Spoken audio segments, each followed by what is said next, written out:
Calling our pre-commission meeting to order at 8 a.m. So we'll jump into our consent agenda. Of course, we have on there number 9 to hold one commission meeting in November, one commission meeting in December.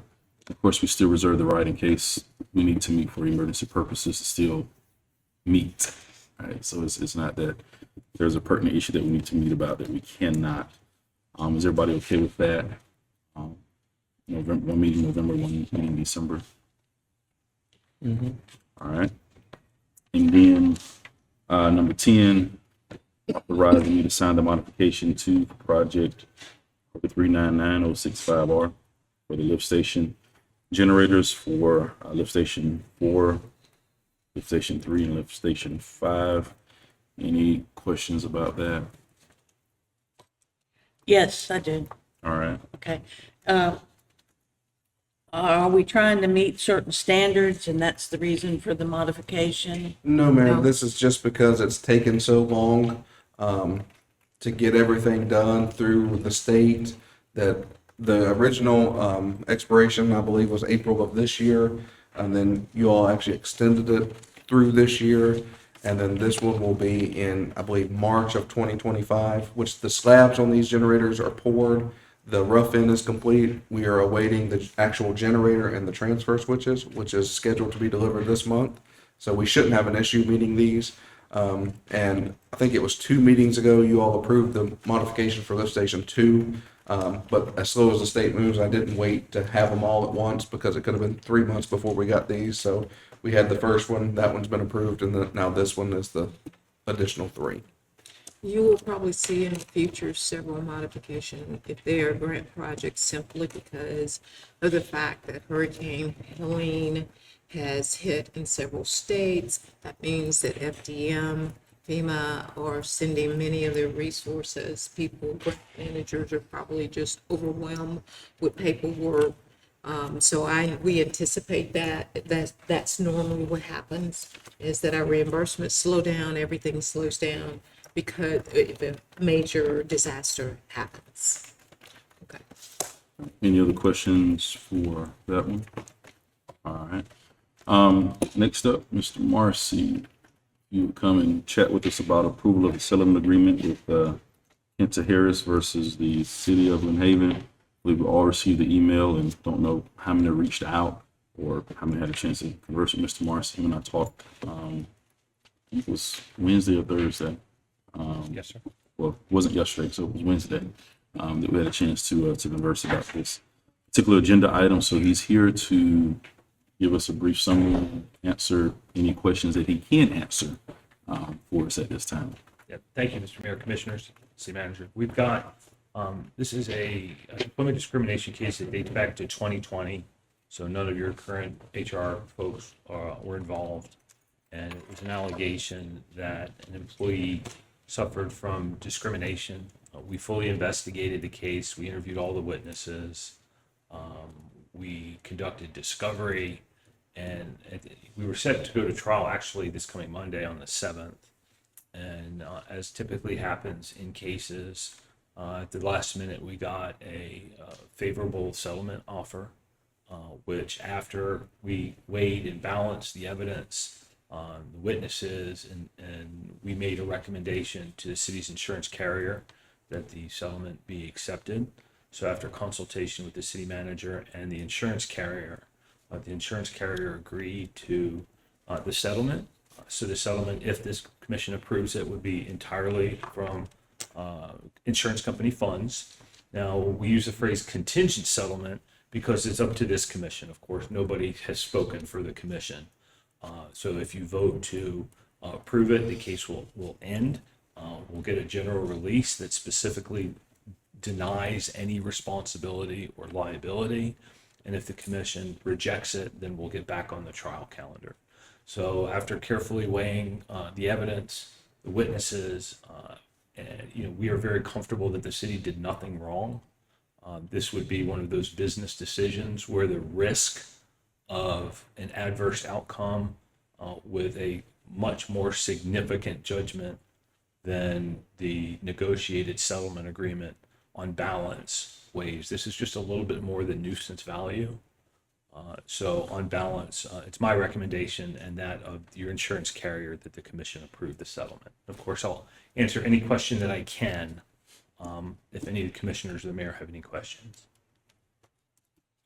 You answered all my questions the other day during our conversation, so I don't have any questions as of now. Okay. Any other questions? I Thanks. didn't have any questions. No, thanks for Oh, my Thanks for pleasure. the phone Thank you very call. much. Jamie, did you have any questions? No, ma'am. That's our consent agenda. Moving on to agenda item number 12, final reading of ordinance 1171, amending the city codes related to animals. And hearing back from staff and Ty Ferris, last meeting we had a citizen that was concerned about the layout, I guess, and the cohesion and the explanation, only to come back and say, hey, it's not an issue, not a problem. So there have been no suggested changes to the particular codes. My suggestion would be to anyone, tell them to call the city. That's the simple suggestion, is to call the city, because you don't want to get into the parentheses where it says this code was changed, see this code, that code, and not necessarily this code, but some of the other codes as well that might have been updated in municipal code, but maybe not updated in what we're actually looking at. So I would always suggest, if you're getting into code reading, certainly read it, interpret it, but then always, check with city manager, and then they can get with staff on how those codes are actually applicable at this time. So anything else from you on this, Amy, for this one? All right. Any other questions or suggestions or changes you would like to make before we do our final reading on this on Tuesday? I can understand how if a citizen went to look, I mean, it's a lot of information. It's very wordy. But you have to do that to cover all the aspects and to make sure Yeah. you get everything in there. Yeah. But I mean, it is labeled, and it's, Yeah. It's just, just have to kind of follow it. they're actually easier than trying to read Florida State statute. Oh my gosh. Or find it in many codes. Yeah, so That's what I'd recommend, call. So thank you, city attorney, staff and commission for your input on this, working this up. So that's great. First reading of the petition for contraction, this particular parcel. Any questions for Amanda on this one? So do we have any idea how much extra it costs this person to hook up to water and sewer?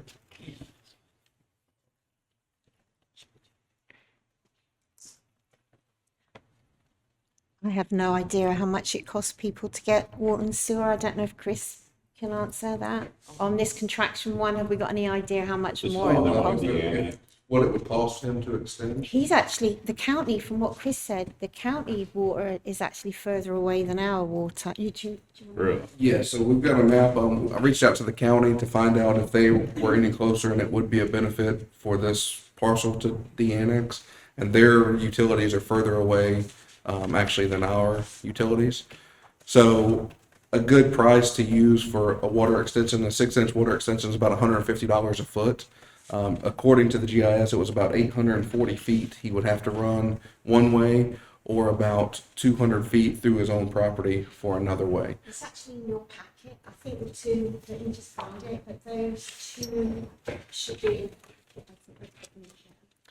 And then there's a couple different options for the sewer, depending on what they want to. Oh, yeah, Yeah, To that's the cons- cities, and then the one behind it is the county. Right. Where the county's. yeah, I saw that.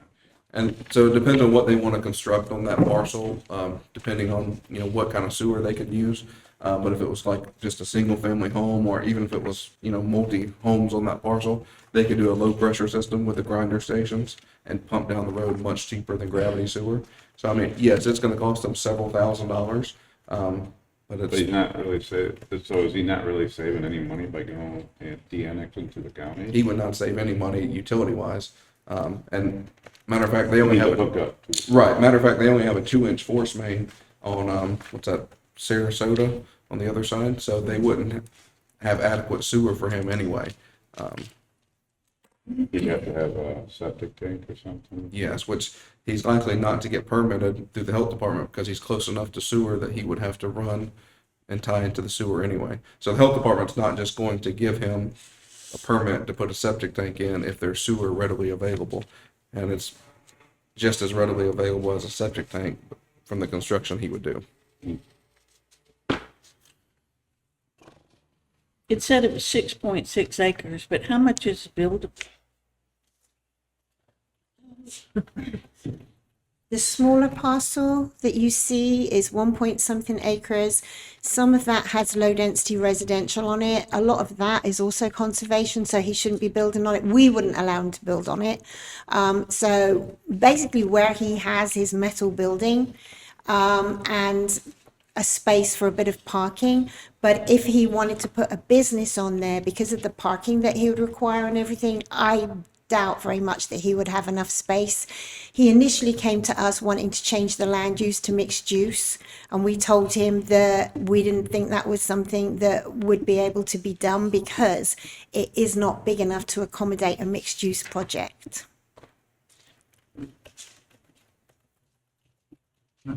Any other questions on number 13? That hatched area represents what's uplands.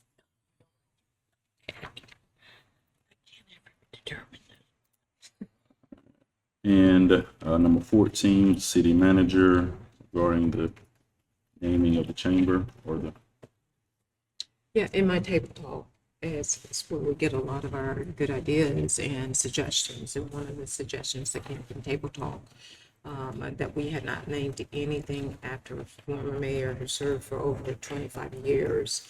And really I had not thought of that until the resident brought it up and said, you know, we really should think about doing that. He served well. And they asked about maybe naming the chamber after him. How many years was he there?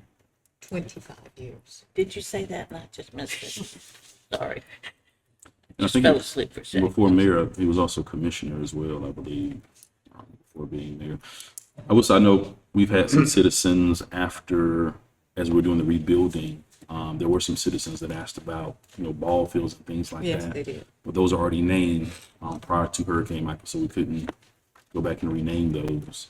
So it is something that's been brought up several times about naming something after Mayor Walter E. Kelly. And, he stays engaged with our city, and he keeps up with what we're doing, and believes we're doing a good job in keeping things moving forward. So, any further discussion on that one? Any objections, further suggestions?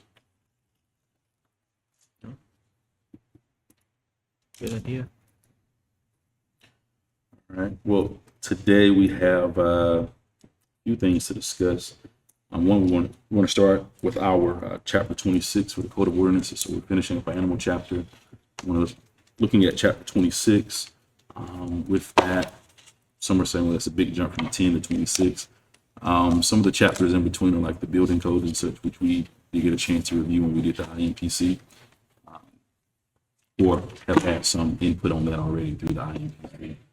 So I thought that environment would be a good one for us to start looking at and discussing. Again, no decisions are being made on this right now, just discussion, input, and then of course, Amy being able to tell us what we can and can't do, what's the latest statutes of what we can and can't change, expectations and things like that. So, are there any preliminary thoughts? Have you had a chance to look over this a little bit? We try to get this out to you a little bit earlier this week. That way you could have a chance to review it before the actual pre-agenda came out on yesterday. And the two people that, or if you have questions, and they've actually already gone through it and made some suggestions as well, is our building official Charles Van Natter and Chief of Police. Chief. The only thing that kind of saw from first glance was the right of entry. I don't know if we want to rewrite that to kind of coincide with what we got written in the IPMC. What page is that on? It's 26-37, page 7 of 18 or 109. What page number you're looking at? Okay, got it. Yeah, I see it at the top there. Those were my thoughts too about making sure that this coincides with the, IPMC. yeah. Did you want to also just talk about them? Yes. Charles.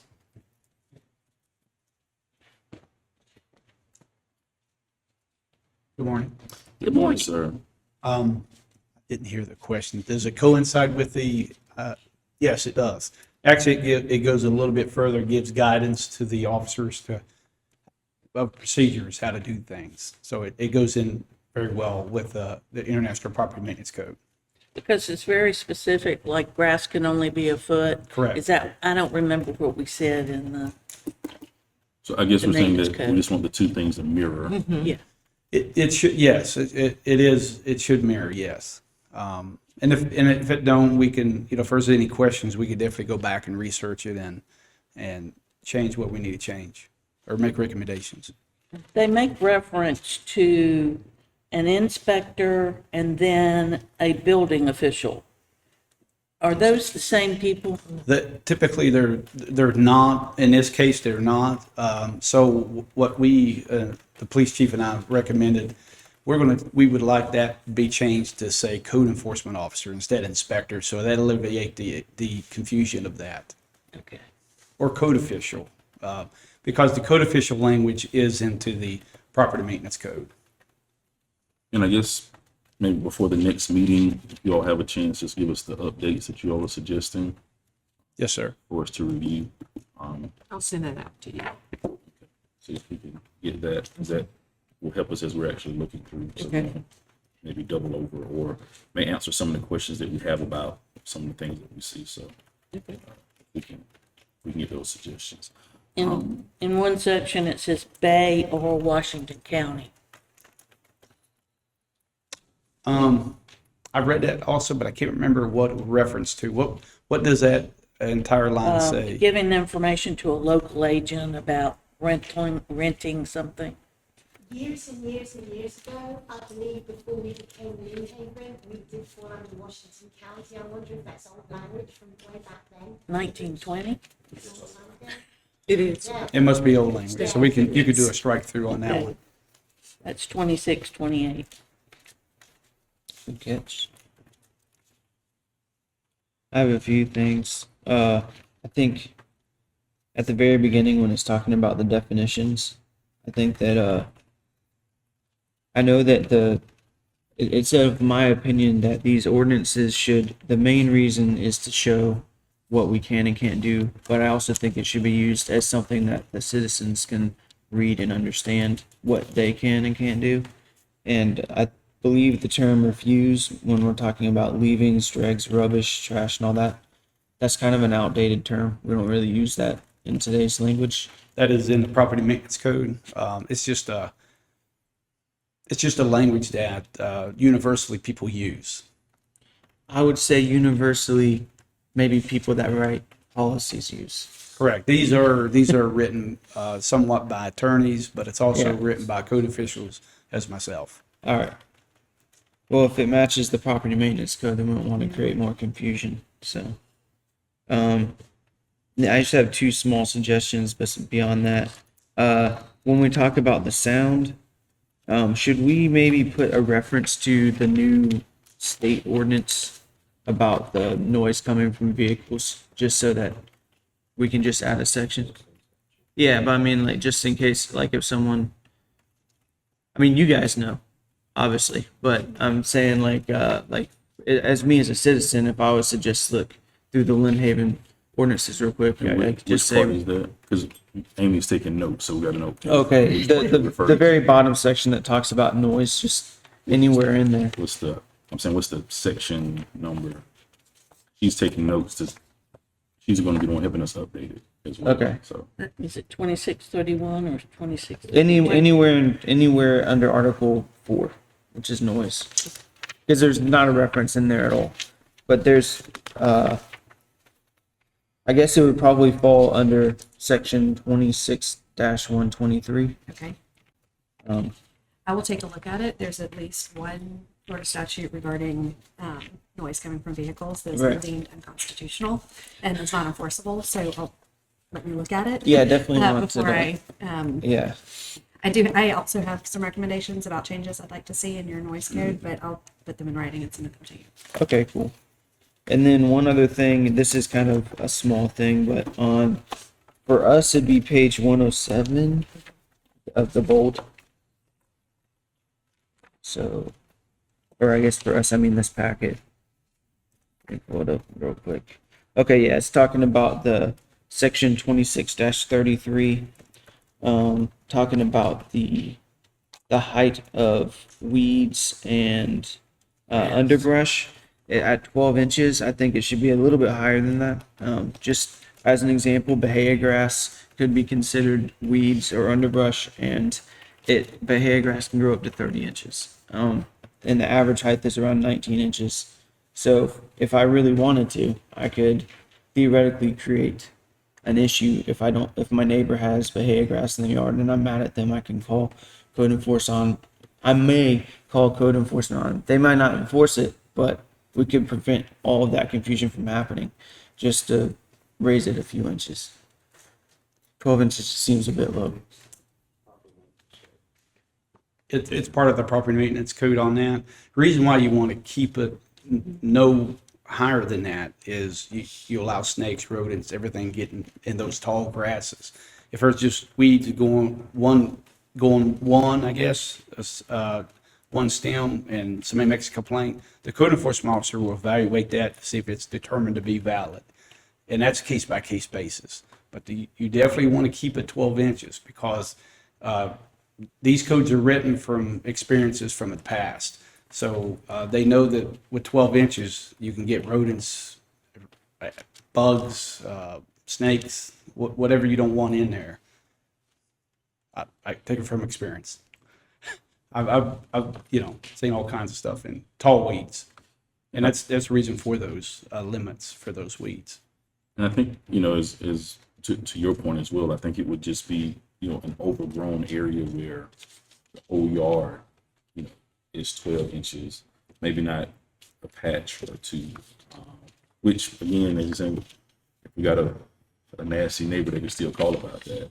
Mm-hmm. But, if it's just seem like it's being derelict and neglected, then that could be, the issue. Because we do have individuals that call and We do.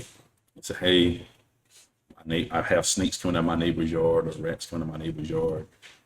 And so then if we say, well, it's 18 inches now the neighbor has another 6 inches before they have to cut it. They may not cut it just because they want to spite their other neighbor. So yeah. Yeah, I guess my main concern is that it still leaves a bunch of subjectivity. Like you said, we're probably just talking about the entire yard instead of just patches, which I agree that any logical thinker would be thinking like you're thinking, but that doesn't. I mean, we can potentially Is there a way prevent that that we can better confusion. define what that looks like? I say, yes, my initial suggestion would be any parcel in which 50% or more of the pervious land has underbrush or weeds that are exceeded a foot, if that would address the Yeah, that patch would. situation. Yeah, I think something like that would be good. Yeah, that would address all my concerns with that. Because yeah, if it was just like a patch of something that was 16 inches, I feel like wasting our code enforcement's time going out there to look at that would be kind of ridiculous. Any other initial input on this for staff or for city attorney? Well, I thought it was interesting, placement of refuse, yeah. Not in the street. Well, that's where we put ours. The trash pickup comes and we have a pile. Sweep it in. Yeah, it's on the street, but it's outside the house. That's where all the neighbors put theirs. Just comment. So come arrest me. I think the point of that though is not where it's in the street, it's in the right of way up against the street. Because we have a lot, there's a home over on 13th Street over here that has a beautiful front yard, looks like a golf course. And so they put all their yard debris on the storm inlet. So we're constantly having to go clean the storm inlet, and I've been there multiple times. I totally get it. They don't want our claw digging a hole in their yard. Yeah. But the point is not to put it in the street or in the curb and gutter, it's to put it just off the street in the right of way. Also, technically, the right of way is not their yard, Correct. if we're being honest, so. And you don't want the refuse to be any kind of obstruction to any vehicles or whatever, so. And it's there temporarily. All right, well, hey, we have a little more time to discuss this in the next few weeks, as we work through it, so continue to review it, get input from, various citizens as they call and such. All right, also, city manager sent out to you the comprehensive plan, some information from that for us to sort of highlight today, as well as we should get some feedback from Miss Amanda in regards to zoning, so we can start thinking about some of those things as well. So take a look at the comp plan. Give me your email, the comp plan info. There was 2 areas that we want to look at today. One was on housing and one was the infrastructure. Part of that is because there's going to be updates that have to be made, so we're trying to look at what we can actually, that won't be a part of those updates initially.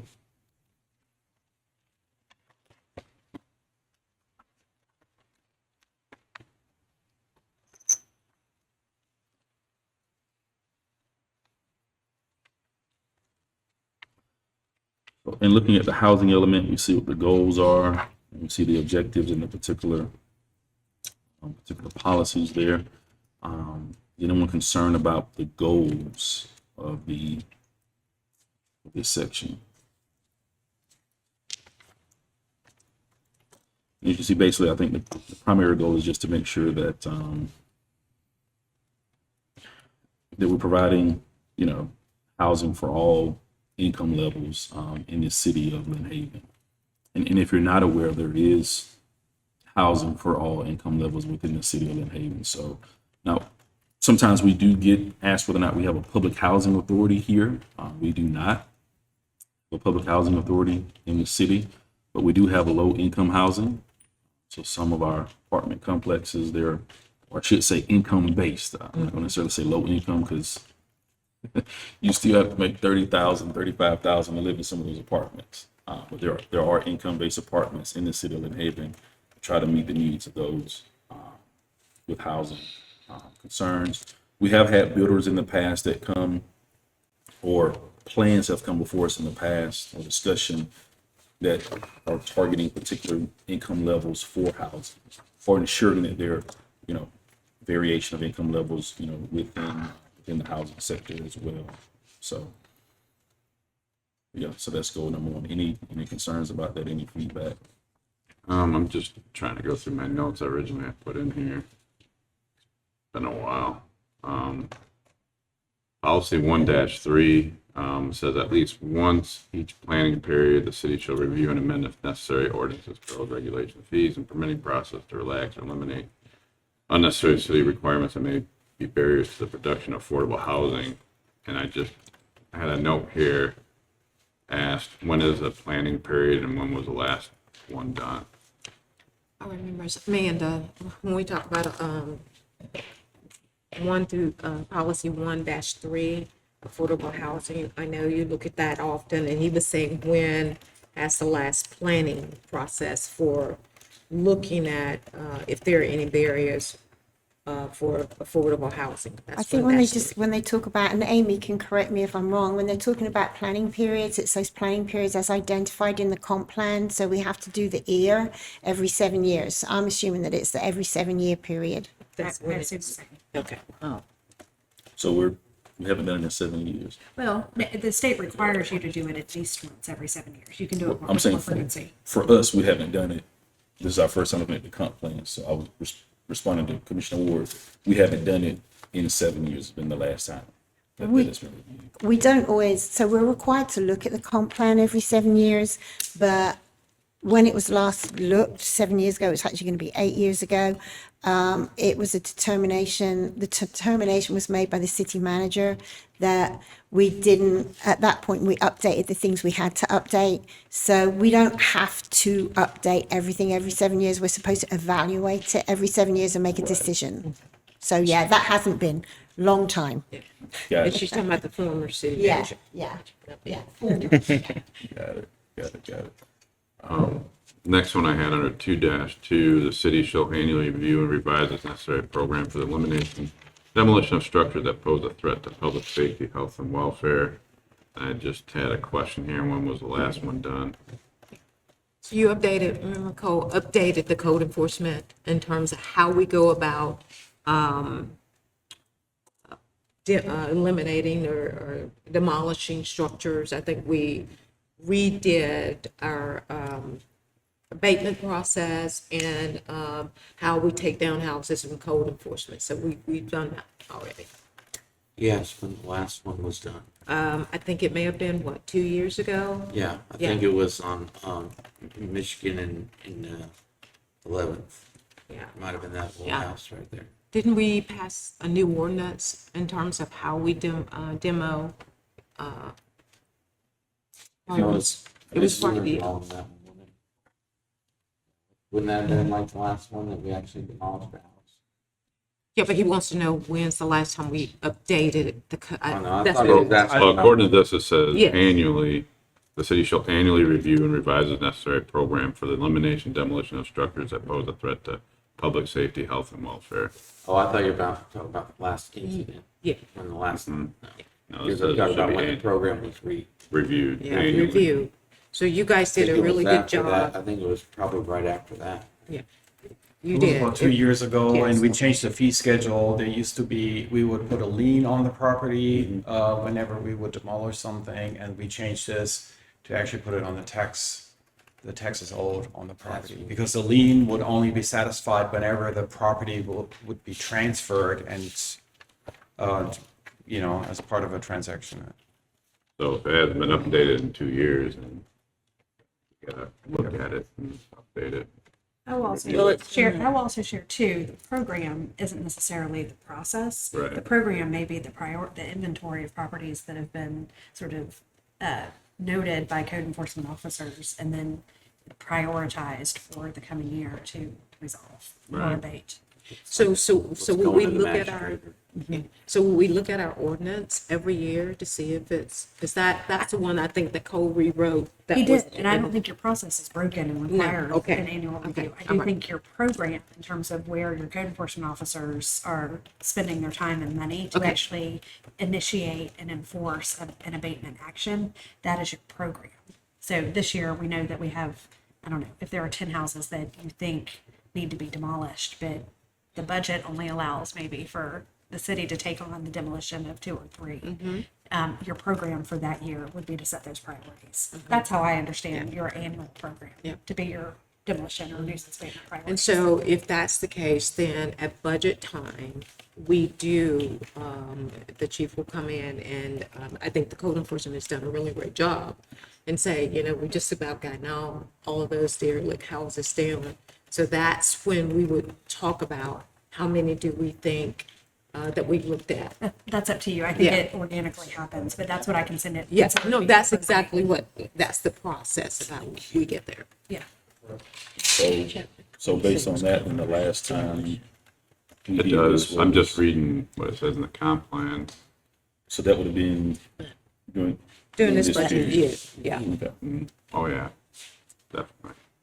So as I'm understanding it, the last time that was done was when we were preparing the budget for this year then. That's the last time. Correct, A review or Correct. revisement of that particular program was done. correct. Okay. And then the next thing I had, it's under objective 4, it says throughout the planning period, the city shall allow sites for mobile home parks and manufactured homes and review proposed sites on an individual basis. And I Which had, part is that one again? objective 4. And I just had a question here, if this includes tiny homes, because I know that seems to be something that's been kind of popular throughout the nation, and probably want to get ahead of that before. I think it's impossible to build tiny homes because of the width that we require. I think the home has to be a minimum of 31 feet, 31. Is it? 33 feet wide. 33 feet wide. At its narrowest point. However, you know, people who build accessory dwellings in their yards, in their side or rear yards, they have certain criteria such as can't be more than 50% of the size of the house. They have to meet their own setbacks for accessory structures, but they often are obviously smaller because they're accessory dwellings. And we do still have properties that have a land use on that allows for a mobile home park. But they have criteria that they have to meet now. It's not like it was kind of back in the old days. But when it comes to just an individual mobile home on a lot, they have to meet the 33 feet wide. Anything on an individual lot has to be 33 feet wide at its narrowest point. Okay.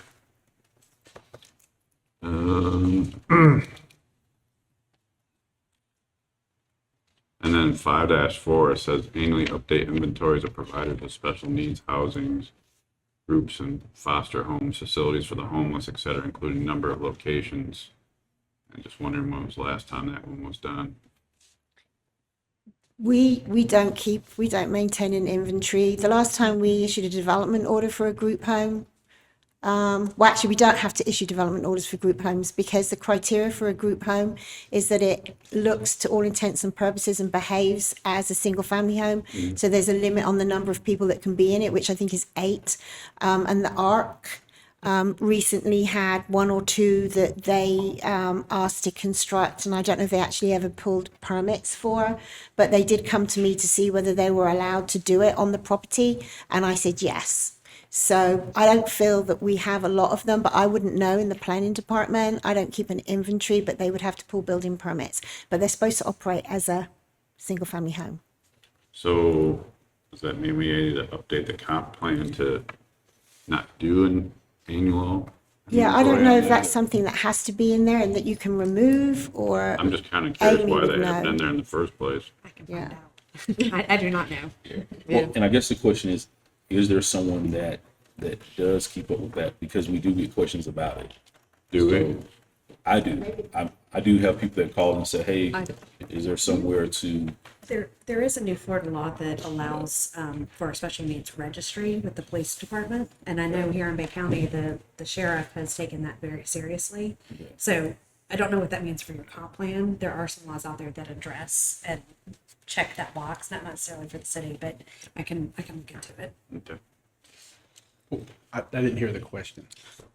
so basically, It is hard to hear. the question is, or as I would see it, is there anyone maintaining an inventory of the providers of special needs housing in Lynn Haven, like group homes, foster homes, facilities for the homeless? Is there an inventory that we have on record for that? Because our comp plan says we should do that, but so is there any? Well, for licensed facilities, the city fire marshal would have that because he would have to do annual inspections. Okay, But that would be a question for Ron. got it. So that's the fire department. And then, of course, you can go to the state level and find out what facilities that they have listed. Right, and I guess our question is, because it's in the comp plan, have we been doing that? And whether or not we want to keep it in the comp plan to do that. And I was going to ask Commissioner Ward that, which are all great questions. If we decide, and you decide, this is something we don't do or we don't need to do, is this something where you will decide, why don't we just take this out? Because this really doesn't apply to the city. I mean, I see where he's going in terms of if it's something we don't need to do, or, it needs to be updated, like the demolition of houses every budget year. We could add that word in there because that's when we do it, whether or not we would have that inventory. So I definitely see where he's going. And, if we don't do these things, we need to take them out. Do you need to take? Or does it them out, need to be in or there? do they, it's a comp plan. It's you pick and choose what you enforce. I mean, that's, Or does it need to be? it's a high level view of things.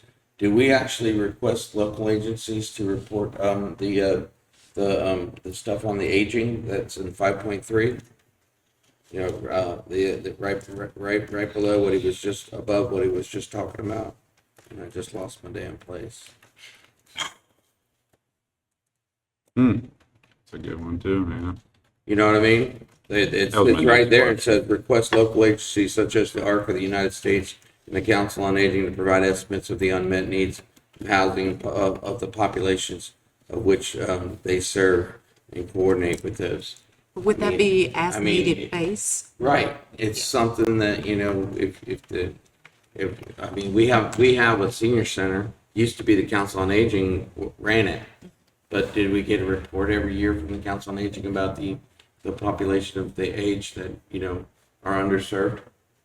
I mean, no, but do we, you know, it's in the comp plan, do we want to take it out? I don't think you want to take something out like that, because it serves the greater good, you know? So I guess it would then be if it's in the comp plan and we're not doing it, That's, Shame on us.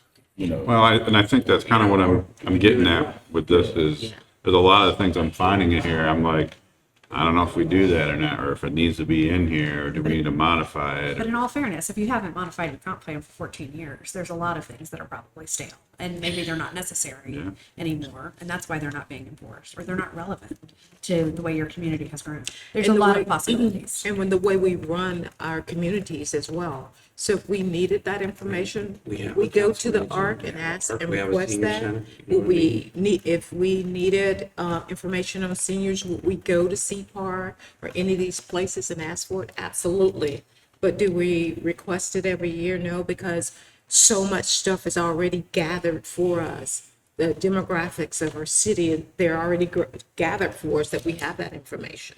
So you're right. Again, I just, we don't do it and it's already readily available. And this one doesn't necessarily give a, to Commissioner Perno's point, it doesn't give a particular time frame. Though. It's just saying, Do you we know, do? it's something that we should do when it's needed. When it's needed. Need to be done. Oh, you're talking about the one that he brought up? Right, 5.3 doesn't give a time frame. It doesn't. So it doesn't say we have to do it every year. So to his point, I don't think we have to take that out. Right. Because it's not, you have to do this annually No. or anything of that nature, but as needed, then those would be the agencies we could reach out to Correct. talk about that. I guess now back to anything else on that one, Commissioner Perno? No. All right. Back to number 5.4, Commissioner Ward, any specific thought or direction that you want to see with that one? I mean, I don't know, I'm just trying to figure out why it's in here, and there had to have been a reason why they put it in here, I'm just not sure. Also say that we don't provide public housing. A lot of the things that go into housing elements are communities that do have public housing programs or have public-private partnerships. We do have people that are developing senior housing in the city. I feel like it would be very difficult for us to go and find out what kind of need, you know, who is underserved. And again, there are state agencies that are gathering that kind of information. I feel like they share that with the municipalities and counties who have public housing programs. But I think here we're saying, if a It may person not comes need to and- be in there. Right, but if a person comes and says, hey, I have pastors that call and say, hey, or I met a lady at the gas station who's sleeping in her car and says, hey, I'm homeless. Is there somewhere in Lynn Haven where I can live? No. Because they assume that we know where the homeless shelter is. So I think I understand what you're saying about the public housing, but I think I'm not saying we have to keep it or not keep it, but this isn't public housing as much as, is there a homeless shelter? Or if there's someone who's suffering from, physical abuse at home, where do we send them? And see, we know all of, and I see what you're saying. We know all that stuff in our head, so that's not something that, So I think it would be good if we put it on paper, if we do know it. it's already out there. That's what I'm saying. It's already out there in these agencies. I mean, to me, I interpreted that annually probably throws everyone off. Or just saying, instead of us, because it sounds like then we need to do that when it's already out there, or it probably may say, having access, to information, for I don't know. So where do we go So- to get this information, I guess would be the question. Yeah. I think, let me ask this, if you don't mind, is, I remember we talked about this before, and I know this is something Commissioner Perna wants to talk about, is where we used to have, where we had zones in the city, and then at one point they changed it where local, land use codes, right? What was that date? Do you remember when that happened? I wasn't here. I think it was around 2000 perhaps that happened. We used to have zoning. When was it? Sorry, Commissioner. When was it, Commissioner? I thought it said 2006. So we used to, Okay. yeah, The we reason- used to have it and then we got rid of it. Reason I was asking is I was wondering if this was like part of that, if we were, when they initially did this, right? Maybe it was because they were using the zone maps and they're trying to figure out what are the unmet needs for the city so they can kind of figure out what zone is. I don't know, no? Okay. So as a commission, do we want to keep this in? Do we want to strike it? I don't know. I'm just trying to figure out what the And I- purpose of it I was is. thinking- Another staff member, you'd have to give me someone else to help with all this stuff. Just keep all of this updated.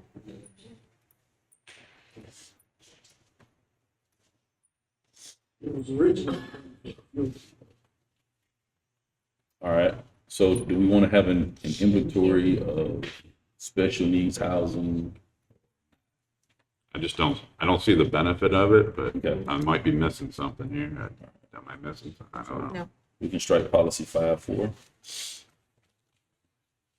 And then the last thing I had for this section was policy 6-3. Says promote educational program centers for families to learn how to maintain and improve their homes and neighborhoods. Just wondering what programs that we have done. You have Ben has programs and we used to also, I don't think we've done it in the last couple of years, but we also used to put information out annually on like paint it, fix up, like information on home maintenance. Right. Yeah. Yeah, he still does that. He has the paint still does program that, that so city yeah, as Ben- well as CR. You've got some programs. Sorry, I didn't hear your initial question. It says promote educational programs and incentives for families to learn how to maintain and improve their homes and neighborhoods. Oh, yeah, I mean, we have the paint program for the CRA in the 1911 plan, for sure. That's going on right But those now. are, but those in- are incentives. Correct. Yeah, in the past, we had a paint up, fix up, clean up month, and so we would have a list of activities throughout the city, whether it's a park cleanup or a garden or front yard of the month. And that was, that would be, was like a public meeting where we would kind of showcase everything, It would if you go made out, some improvements. I want to say that it kind of went out, not in the newsletter, but we got that information out, leaflets or something out as well. Okay. That was all I had for that section. Right. This is, I have a question. Yes, ma'am. Okay. This is supposed to be for the public to read, our Mhm. citizens. Well, it uses acronyms. And so like SHIP, There's probably a definition section at the very top of your comp plan that Okay. identifies and defines. SHIP, home, something else. Well, it's probably, I think the way this is set up is like the first time they use it, they probably spell it out, and then the rest of it. That's also Hey. possible. I didn't get this document, so I haven't received it. I'm sorry. Okay. I'm going blind. But you're probably right, it is. And I guess it's something we can check just to make sure that it does have those Yeah. definitions. I don't think it does. I think don't it's, think it does? I think what it does, I have to go back and look, but like the first time they use it, Yeah. they spell it out and then they show you the acronym, and then the rest of the document, they just use the acronym. Okay. Right. Any other input? And not that we can't come back and review this again. This is just the part we're highlighting today. Any other input on this one? This section? All right, we can look at our next section, which is the infrastructure. During the goal 2 section, there's a bunch of like dates in there, like the rehabilitation program initiated by the end of 2001, and things need to be up to the 2005 standard and things like that. So we may want to go in and just, rather than putting an actual year, just say like up to the current standard or something like that. so that we don't have to constantly go back every single year and change the date. That's something I deal with at work that I absolutely hate. It's just wasted time. Where's this at? Throughout, there are references to certain values, standards, or things, milestones. You can replace that with the then current standard, or the current standard then in effect. That'll be page 32 through 35 on that document. Thank you.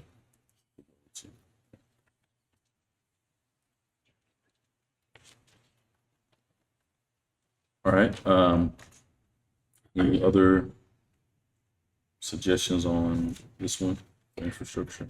The, policy 1-3. I know we had changed our, Yep.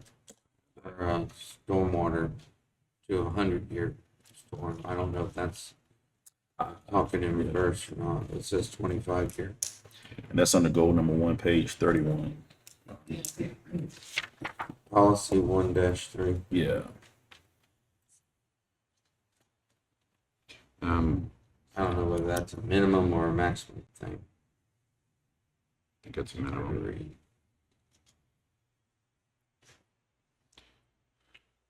On 1-1, it's got that table there, and I'm just trying to understand what that table's trying to tell me, and if this is the level of service that we're supposed to be at today. yeah.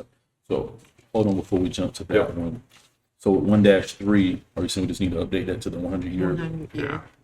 That's, it Stormwater. needs to be updated. Yeah, sorry, so we'll update that to the 100-year. So Amanda, You are. she's gonna be making those kinds of changes. Data in tables, I'm gonna be making sure that kind of thing is up to date. Yeah. Okay. And Mayor, before you go on, I'll Amanda, wait till you you may do that. want to let the commission know some of those things that you've sent out to other departments that they're gonna update, you have to update that you're working on right now. So, with our update, we have to forecast out 2 planning periods. We have to do a 10-year and a 20-year. So I'm starting it from 2025, seeing as how it's 2025, January is 2025 that we'll be sending it to them, December or January. So I had to calculate the population, I had to look at the population estimates and projections to determine basically a low and a high for the projected population going out 10 years and 20 years. And for all the level of service stuff, so all of our facilities, like water, sewer, solid waste, those kinds of things, Chris is going to have to, and Bobby are going to have to put tables in forecasting out what the demands will be with using those population projections. So they're going to have to do a 10-year period and then going on another 20 years. So it'll be up to 2045. So all the tables that you see in there are way outdated. In fact, one of the tables that's in there, we did actually update, but we did it via ordinance. Rather than actually changing it out and sending them the whole of the comp plan. So that took us up, I think, to 2025, maybe, some of the stuff in there. But yeah, just so that you know, when you see it in December or whenever you see it, all the tables and anything related to level of service will have been updated and projected out for 20 years. So this one here you're talking about? Yeah, that'll definitely be looked at. If that's still the case, then the level of service, then that'll stay, but if not, they will change that. Okay, thank you. All right, so does that answer your question on 1-1, Commissioner Ward? Okay. 1-1-3, any other comments on the, I mean, infrastructure element? most of the stuff I have in here is, well, the next 3 things is like, was this done? When was the last time it was done? I think that's the type of stuff we need to look at, you know? Like this one part says city shall prepare annual summaries of capacity demand information. City will maintain a 5-year schedule of capital improvement needs for public facilities. Do that. Study, and then there's one about a study. Study shall be completed in the rehabilitated program initiated by the end of 2001. So You know, I stuff guess, like this. I guess in the past, has there been a way to communicate with the commission based on the comp plan what has been done according to the comp plan? Or is that something that's, because from what Commissioner Wolf is pointing out, we're doing it, but then as a commission, we're not aware of it. And so is there a way to, communicate, hey, these are the things that we're doing, or once we finish the comp plan, hey, this is the checklist of things that have to be done, or something like that, so that can be communicated. We could do that if that'll be easier, because she's updating some things. Some of this is going to be updated because it has to be required.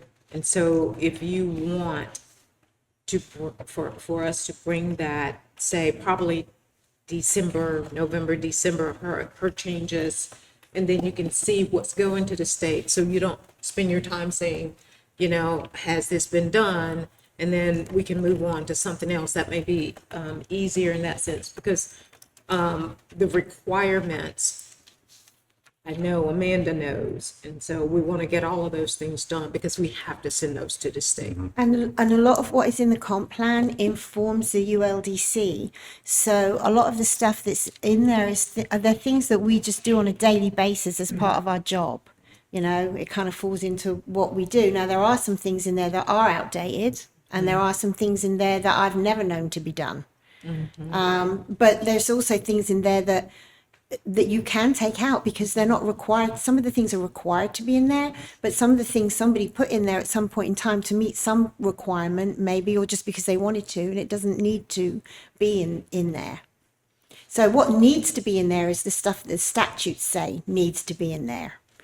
So then I guess, You'll be able to sort through that. That's what I'm doing. and I guess to Commissioner Ward's point, You're if it's in there and we're not doing it, is there a reason we haven't been doing it? Probably maybe because some stuff's put in there because we have to, but people don't want to. Like ensuring that there's housing available we're supposed to make sure that we focus on the very low income. But then when a development comes up for low income housing, the commission, not you guys, but the commission, because of public opinion, have not wanted to approve it for one reason or another. So sometimes there is stuff in there that we've had to put in there, but I believe there's really never really been an intent to follow through on. It's just we have to have it in the document. Okay. All right, any other questions or input on the infrastructure? Yeah, if you, so on, let's see what goal that would be. It'd be page 34, policy 3-3. It says discourage the sale of irrigation meters. Wouldn't we just we don't allow, they have to use our irrigation meters, right? No, their irrigation meters are installed by their. No, the irrigate meters are ours. Oh, yes. the meters, sorry, Yes. sorry. Yes, all meters are ours. We don't accept anything else. So maybe we want to update to say, because this implies that you can buy them, but we just don't want you to. But I think what we're trying to say is, no, you have to use the cities. Yeah, there's no other way Yeah. around it. It's, So it's required. Yeah, Use the word so maybe update it to say that. Required. Yeah. Yeah, Probably take that out. or strike it, there's no yeah. option, so it can be stricken. And then, this one might be a bit controversial, sorry, but on the very last page, it says the city will ensure the major and minor drainage systems are inspected and receive required maintenance on at least an annual basis. I think that, that's kind of impossible. There's no way you're inspecting every single ditch. So it Every is, year. but I mean, we definitely need to leave that in there. Yes, it is almost impossible to inspect every inlet, every culvert, and every ditch annually, but we do need to leave that in there just for our purposes. And it will give me a little bit of ground to stand on next budget to ask for more That's people from fair. y'all. That's right. Yeah. Yeah, because there's, You get all about that. That's right. This is aspirational. Keep Yeah. in mind too, they're all goals for a reason. And it's interesting because That's true, up it's a goal. until, 2 years ago, that had not, in terms of cleaning ditches and pipes and culverts and stuff, that was not put in place, or 3 years ago. So, yeah, Yeah. we definitely need to keep it in there. On policy 3-2, it says during times of drought, the city shall restrict irrigation between 5 a.m. and 11 p.m., thereby conserving the potable water resources.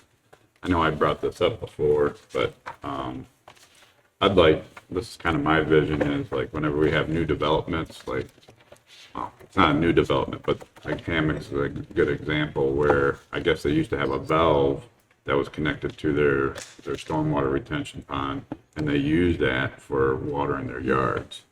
And to me, I would like to kind of push developers to do that because we have had problems with, what do you call it? Reused water.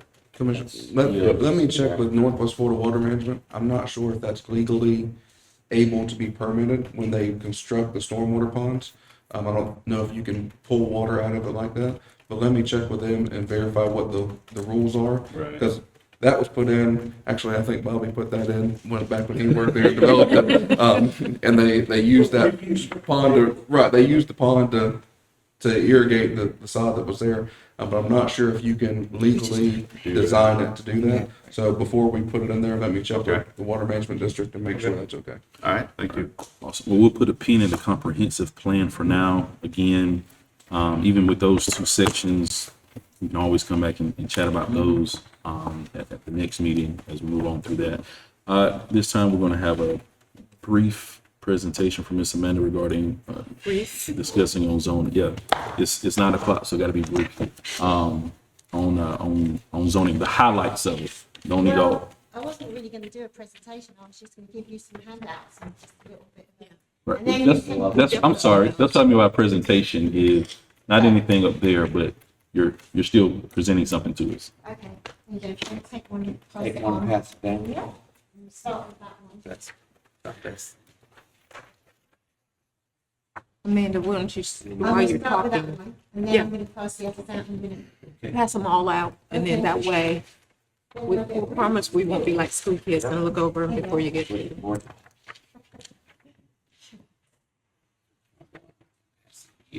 Okay, now this map that you're getting is a section of Carroll, not of Winhaven. And the reason it's Carroll is because they have zoning.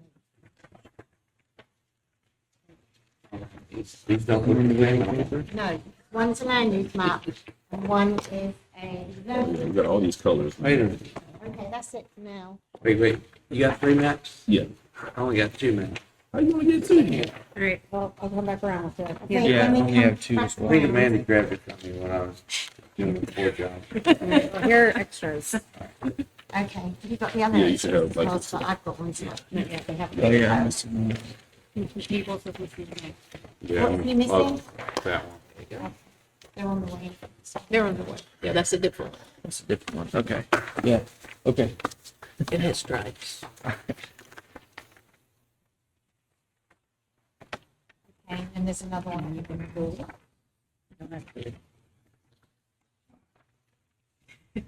One with stripes, one without stripes. Thank you. Okay, so, because you want it to be brief, the first handout is just explaining what zoning laws are. So I believe if you want to, you can just take that and read that through at your leisure. But I am going to go through some main points and then briefly talk about the map so that you know what you're looking at when you look at it later. The first thing that, the first question that I think perhaps you might want addressed is who would be impacted. If you went to a zoning map, we still would keep the future land use map. So what you've got there are there's a map showing you municipal boundaries for an area, and then there's a future land use map, and then a zoning map. So actually, yeah, it might be, no. Here, never so mind. you can, the key down here, it'll say municipal boundaries, or it'll say So the future blue, boundaries. yeah, the blue one is, and the reason I printed that out is because I wanted you to see, when you look at these other maps, that there are areas here on this map that are actually Bay County. You know how we have areas, even along 77, that are in the city, in the county, in the city, in the county. So this is basically Highway 22 on Callaway. You've got a bit of Tyndall Parkway, and then you've got Highway 22, and you can see to the north and the south of Highway 22, there's quite a lot of county.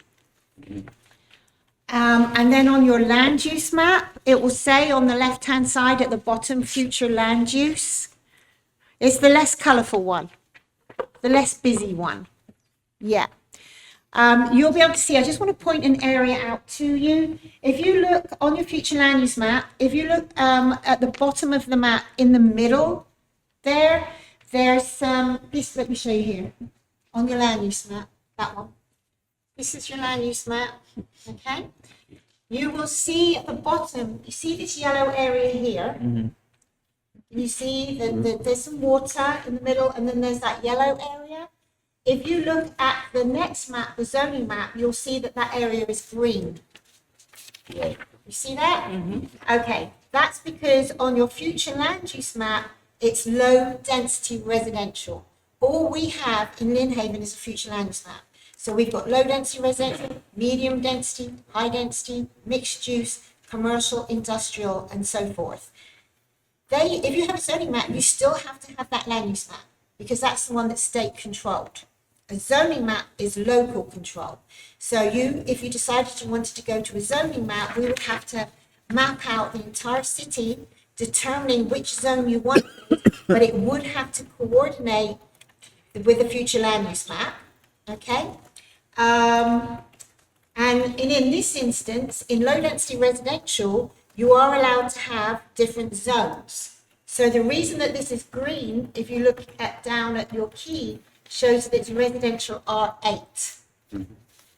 And the key is on the bottom. And R8 means that the minimum, R means residential, and the 8 means that the minimum size for that lot has to be 8,000 square feet. So under low density residential, you could have green, you could have yellow, you could have orange. They're all going to be low density residential, but one is going to be R8, one's going to be R9, one's going to be R10.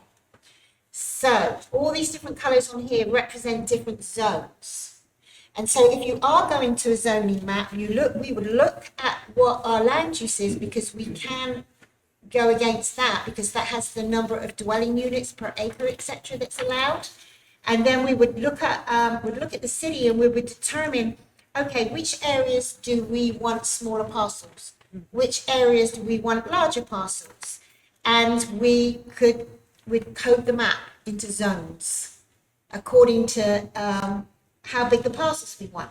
The same with the, if you look on the future land use map, in this area here where 22 meets Tyndall, there's all that pale pink color, which is commercial.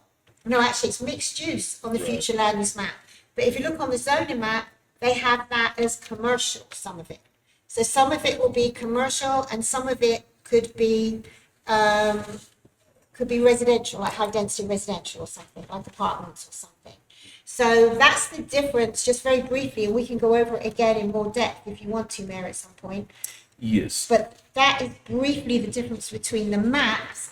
And now read through your other stuff again. I do want to go through these questions here. So who would be impacted? If you went to zoning, who would be impacted? Everybody would be impacted. They may not realize they're impacted at the time, but new development and redevelopment would find out very quickly that they were impacted. So that's something that you will need to bear in mind. How will they be impacted? They may already, they're going to own property. They may already own property that's vacant, let's say, but thought they could do something in particular with, like some kind of right now under commercial, they can do any of those things that we have listed under commercial. Right. If we go to zoning, there's going to be different types of commercial. So you could have people that have been sitting on property expecting that they're going to be able to just advertise it for sale, or do something with it in particular themselves. If we go to zoning, they may then find that they can't do what they wanted to do. Guess who they're going to get mad with? Right.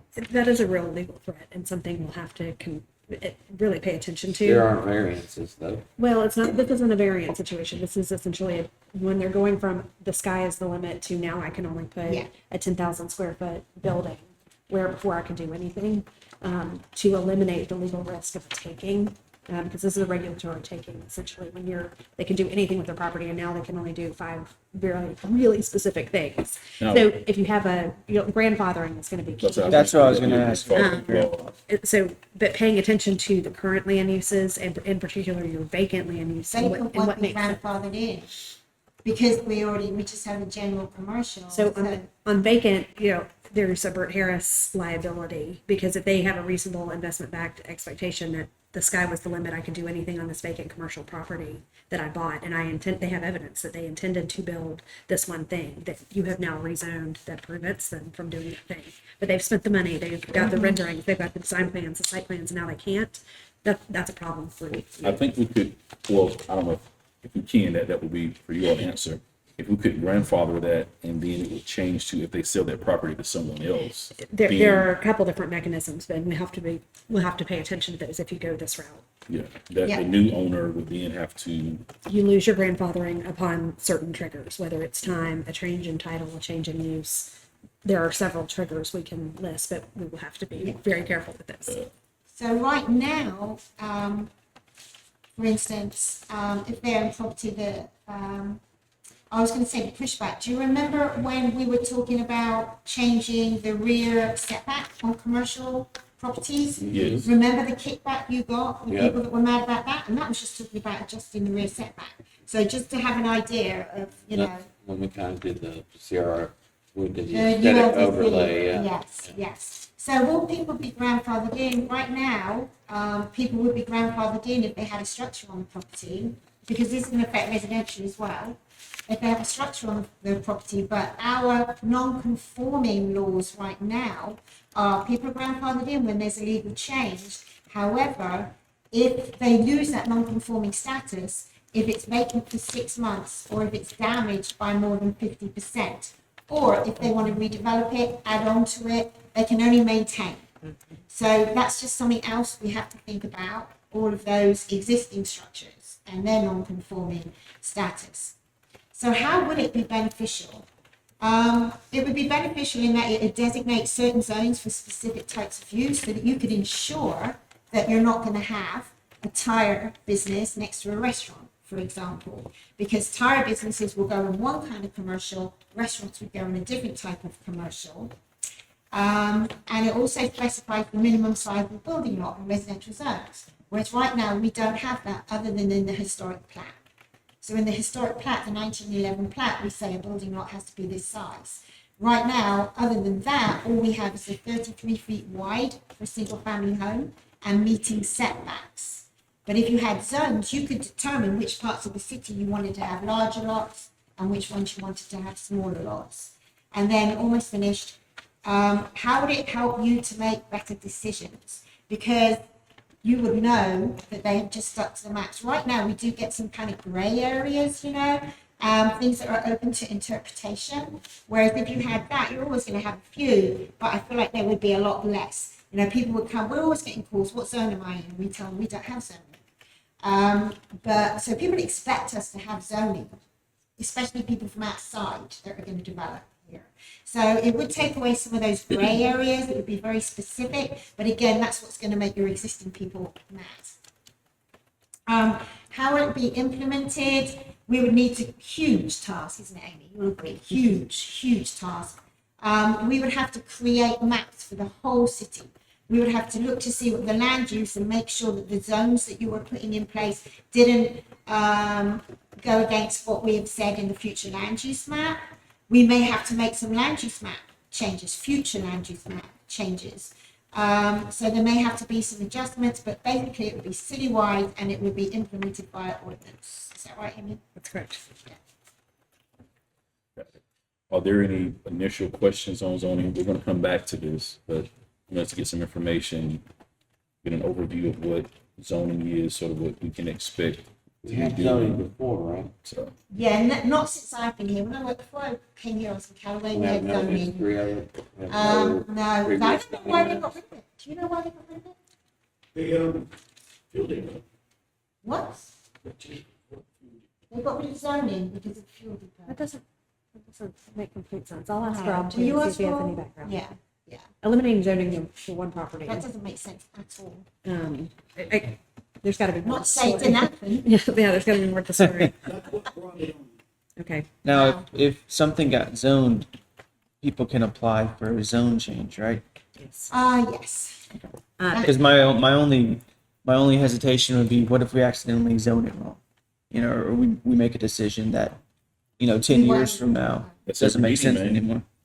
It's Or every the area might be changing. Right. So I will say too that to change your zoning map, all of these are quasi-judicial decisions. They're, so when someone asks for a change in zoning, you have to gather the evidence, then make a decision based on the evidence that is presented before you. So sometimes you'll get it wrong, and sometimes you'll have an opportunity to do something completely different than what you intended. Again, it's always based on the evidence that is before you. And they might have to change future land use map as well. Where you have to be careful is where the law doesn't allow spot zoning. Somebody wants to put a gas station in the middle of a neighborhood. Right.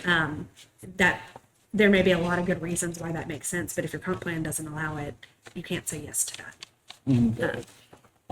So with the zoning, got an overview. Thank you, Mr. Amanda, for that great overview. Here's some of the pros and cons to it. Staff is still looking for some direction from us. Do we want to continue to move forward to see what, zoning implementation looks like for us, or what do we want to consider? I know that it's gonna be, the con would obviously be a lot of man hours, but I think the pros outweigh the cons. I think it's a good thing. Commissioner Van Gogh? I agree with Sam. I know it's going to be a lot of work for the planning department especially. Job security.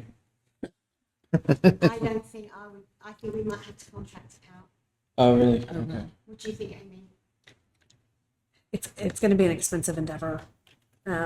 If you don't have capacity, a consultant may be the best answer. There's just me, an assistant, and we contract with Bay County GIS, so that means that everything we decide, everything we look at, we're gonna have to get GIS involved. So I guess the first question would be, can we get an estimate of Yeah, what how much? it might cost for us to do the zoning? Not that we're not want to try to move forward with it, get an estimate of it, because it may, there's work within our budget to do it this year or next year, or start some of the work or split the work up. There may be a process. I can certainly start looking at the maps, especially with Bobby and Chris, and we can, because you've got to think about like water sewer availability and things like that as well. There's all sorts of things that play into it, and roads, so we can start like looking at the maps and kind of looking to see what we think would go best where. But Chris just told me they only have one person in Bay County GIS right now as well, so they're very understaffed. I think when it comes to putting the map together, we can figure out, all of us, what we think we want to see where, and we can certainly bring drafts to you. But when it comes to actually doing it, the whole map, and certainly with the ordinance and all the legal descriptions and everything, that would have to be like the attorney's office. Yeah, they may warrant calling some of the local engineering firms just to get a sense of how much it costs for you to help us do this. And we can do that. And you may ultimately have to put out a solicitation to Yeah, hire you a would. consultant, but to give you a ballpark. So is everybody good with moving forward on Commissioner Workman input? I don't know, I'm kind of on the fence with it. I'm almost thinking, we go through the comp plan and update the ULDC and then look at this, because I feel like if we put this in the mix, it's just gonna complicate things, but Trying to do it all simultaneously. We tried to do that I last know. time. This Couldn't is, come to an agreement. Everybody said, let's just do everything at one time. now, this is a big decision, and So that's what we're doing. it's hard to make changes like this when it's been established for so many years, I mean, I think we all wish we could hit the reset button on a lot of things, like especially like stormwater and things like that, and be like, all right, let's start all over, but can't do that. And, the other thing you gotta think about is like, how much vacant property do we have? How many properties do we have that haven't been developed, and is it really that many? Is it really worth it? I still have a lot more questions and formally an opinion. In regards to vacant property, I don't know the exact number. What I can probably tell you is that when you drive around, if it doesn't belong to Bay County, it's undeveloped, it doesn't belong to us. So then more than likely it's vacant property. Because we're one of the few cities that don't really own much property in our jurisdiction. Whereas Panama City would be the opposite. Most of the vacant property you see in Panama City is probably owned by Panama City versus most of the vacant. So to give you an idea of how much vacant property we have, if it's within our jurisdiction, we don't own it more than likely. So then that would be vacant property. And I think it would come back to, putting those time frames on it, like, okay, hey, after this change, you get a 10-year time period to still be grandfathered into building something. If not, it needs to be changed. It'd have to be changed to the updated zoning, or once this property sells, that person have to be in compliance with the, with the updated zoning. So I do think we can develop some things that could, be a win-win if we decide to move forward with the zoning. I mean, I definitely see the benefit in zoning. Don't get me wrong. It's just, there's a lot of things involved, Yeah. And I think I guess the biggest pushback we might get would probably be from the commercial aspect of it, with the zoning, but we get the pushback now. For example, when we had the guy that wanted to build onto he already had a business, but he wanted to add more to his business over on Florida Avenue. Then all the residents from that neighborhood came out and said, we don't want that. Well, it said that he could do that because it was mixed use, and he fell within the parameters of being able to do that. But we had a lot of residents that came out and said, hey, we don't. That's when he wanted to change the commercial, was it, or something like that? Is that the one, If you- is that the one that wanted to change the commercial? I think he wanted to change to commercial. Yeah, I think he wanted to change to commercial. And everything else was built into Behind the residential. pole. Yeah. But he could already do something anyway, but, we said no to it, so. Right, I remember that. So I think the commercial might be the biggest impact initially to it. Commercial and industrial. Yeah.